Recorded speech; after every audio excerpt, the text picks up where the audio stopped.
Bonjour, bienvenue à toi aujourd'hui, bienvenue à toi en cette fête du martyre de Saint Jean-Baptiste. Il y a quelque temps, on vivait la naissance de Jean-Baptiste le 24 juin et aujourd'hui c'est déjà le jour de son martyre. C'est déjà le jour de la profession de foi de Jean-Baptiste. Et qu'est-ce que Jésus pourrait bien vouloir nous dire aujourd'hui, hein? Qu'est-ce qu'il pourrait nous dire? Eh bien, moi, je pense qu'il dirait, Jean-Baptiste, mon cousin, avec lui, j'ai reçu du Seigneur, de mon Père, une effusion d'esprit. On a reçu une effusion d'esprit en même temps le jour de la visitation. Jean-Baptiste a tressailli dans le sein d'Élisabeth. Élisabeth a été pleine de joie. Elle a salué Marie avec une onction incroyable, onction qu'on répète à tous les jours à travers les Ave. Et la Vierge Marie a chanté son Magnificat. Ça a été ce jour de la visitation, ça a été une grande effusion d'esprit pour tout le monde. Et il y avait aussi Zacharie qui était là. Et ce que je trouve beau dans le cantique de Zacharie, qu'on récite à tous les jours à l'office des laudes, c'est que hier, tu te souviens, je te parlais de l'importance d'encourager les autres, l'importance de leur dire leurs bons coups, de souligner leurs bons coups, de publier les hauts faits de la grâce de Dieu en eux. Eh bien, Zacharie va parler aujourd'hui de son fils dans ce cantique. Il dit, « Et toi, petit enfant, Jean-Baptiste, tu seras appelé prophète du Très-Haut. Tu marcheras devant la face du Seigneur, de Jésus, et tu prépareras ses chemins pour donner à son peuple de connaître le salut par la rémission de ses péchés, grâce à la tendresse et à l'amour de notre Dieu. » Zacharie aimait son fils, mais il a publié ce que serait son fils. C'est extraordinaire. Jean-Baptiste avait de saints parents, Zacharie et Élisabeth, des parents remplis de foi et remplis d'Esprit Saint.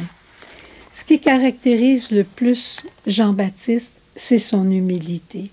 L'humilité qui est de prendre sa place devant Dieu, c'est de reconnaître ce que Dieu est dans ma vie, de reconnaître ce qu'il me demande et de l'accomplir simplement.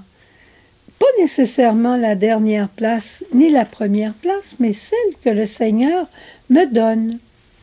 Je te raconte, un jour, j'étais avec Sœur Jeanne et avec Mère Saint-Éloi, qui était sa maîtresse de noviciat, qui était reconnue pour être une sage et une sainte femme, et elle était avancée en âge, elle avait plus de 80 ans.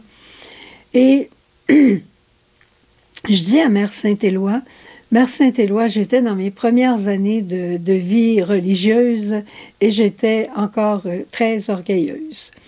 Alors, j'ai dit à Mère Saint-Éloi, vous savez, moi, là, tout me réussit. Alors, est-ce que vous pensez que ça serait une bonne chose pour acquérir l'humilité, que je reste en arrière, puis j'arrête d'aller en avant, puis de faire des choses, puis de réussir? Puis là, elle me regarde, puis elle part à rire, puis elle me dit, « Ma petite fille, tu sauras que ça, c'est de l'orgueil en double. C'est de l'orgueil en double. Continue d'aller en avant. La vie se chargera de t'apporter ces humiliations. Les autres s'occuperont de ton humilité et les autres se chargeront des humiliations aussi. Continue de faire simplement ce que Dieu te demande. » Et j'avais réalisé que c'était vrai. Ce qui a été la force de Jean-Baptiste, c'était son humilité. Son humilité de passer devant Jésus, de préparer le chemin. Mais dès que Jésus est arrivé, il a dit, « Le voici, voici l'agneau de Dieu qui enlève le péché du monde. C'est lui que vous devez suivre. Moi, je ne suis pas digne de délier la courroie de ses sandales. » Et Jean-Baptiste s'est retiré. Il a connu la bénédiction de Dieu à travers le martyre, parce qu'il a osé dire à Hérode la vérité, et on retrouve ça dans l'Évangile d'aujourd'hui. et ça lui a coûté la vie. Mais ça a été une bénédiction. Le martyre est une bénédiction parce que ça nous fait donner notre vie pour celui en qui on croit et que l'on aime. Combien de fois j'ai entendu des parents dire devant leur enfant malade, « J'aimerais mieux que ce soit moi qui ai ce cancer, j'aimerais mieux que ce soit moi qui meure que de voir mon fils ou ma fille mourir. » Tellement ils aimaient leurs enfants. Eh bien nous, dans le quotidien, le Seigneur souvent nous appelle au petit martyr de nous priver d'une chose, de nous priver d'une certaine parole, d'aller donner un petit peu plus de temps à une autre personne, d'appeler une personne qui a besoin d'encouragement. Ce sont des petits dépassements que le Seigneur nous demande et qui sont une bénédiction dans notre vie. Il n'y a pas plus grand amour que de donner sa vie. Donnons-la, recommençons à la donner à tous les jours. Recommence aujourd'hui ton histoire d'amour avec le Seigneur. Hier est dans la miséricorde, demain appartient à sa providence, mais aujourd'hui, c'est tout ce que tu as.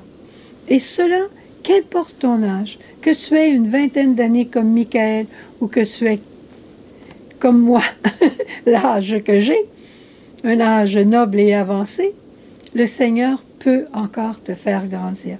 Moi, je peux te dire simplement que l'expérience que je vis présentement avec nos 3 petites sœurs à Boisvert me fait grandir dans la charité, me fait grandir dans beaucoup de domaines.